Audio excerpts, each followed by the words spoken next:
Let's talk about the big banks, JPMorgan, Bank of America, Citigroup, and Wells Fargo. Obviously, this week was the big earnings releases for the major financial institutions. I took a bearish position on all four stocks. All four of these banks are publicly traded. I did an earnings preview for each. I took an overall bearish position. And so far, at least in terms of the financial markets, these stocks have done really well, which is strange because it hasn't been a consistent earnings performance. You look at JPMorgan.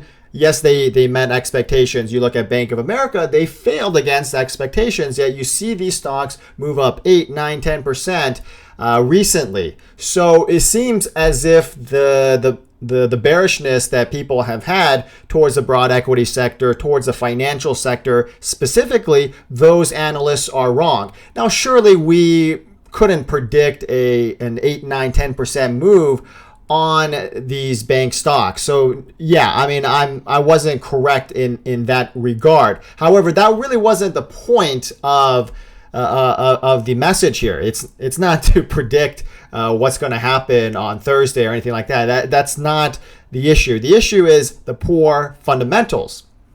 These bank stocks don't have the support that a 10% move would imply, meaning that you look at the energy markets right now. The energy markets, for the most part, are total crap. Yes, we've seen a pretty sizable move, a positive move in March and April, whatever. But are they going to continue that move higher? I don't think so. You look at the upcoming meeting in Qatar with OPEC nations and other major oil producers.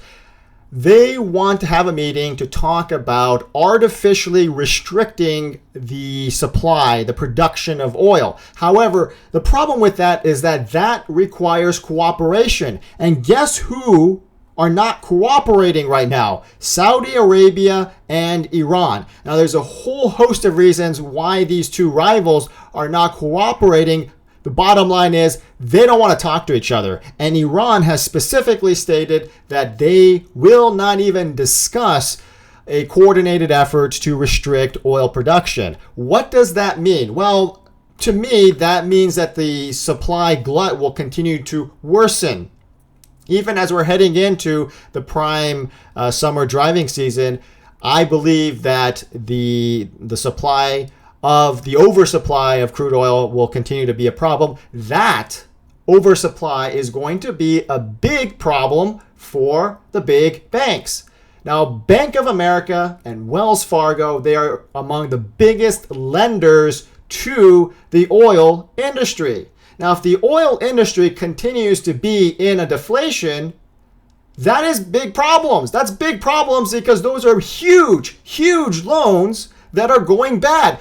Does that ring a bell? Anybody? Oh, it should ring a bell because it's very similar to what happened in the mid-2000s when we had the real estate bubble. Remember, at that time, people were borrowing like crazy because it was a huge housing bonanza, and people were just borrowing money like crazy.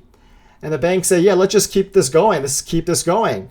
And then slowly but surely, those loans became bad loans as the economy collapsed, as the housing market collapsed. People couldn't pay back those loans. And boom, eventually, we almost saw the collapse of the Western financial system as we know it.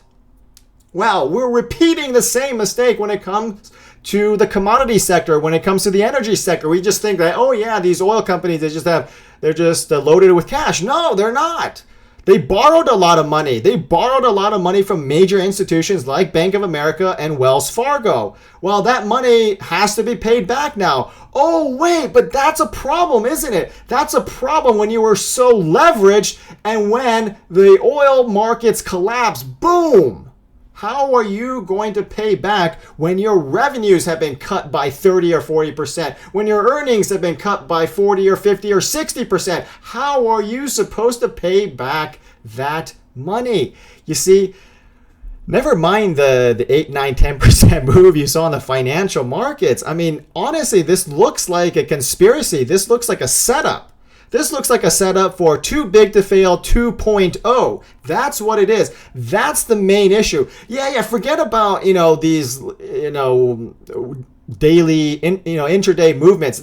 You're going to see big moves no matter what. I mean, it's just the financial markets. Sometimes this crazy stuff happens. You don't know why. It just does. Okay, it just happens.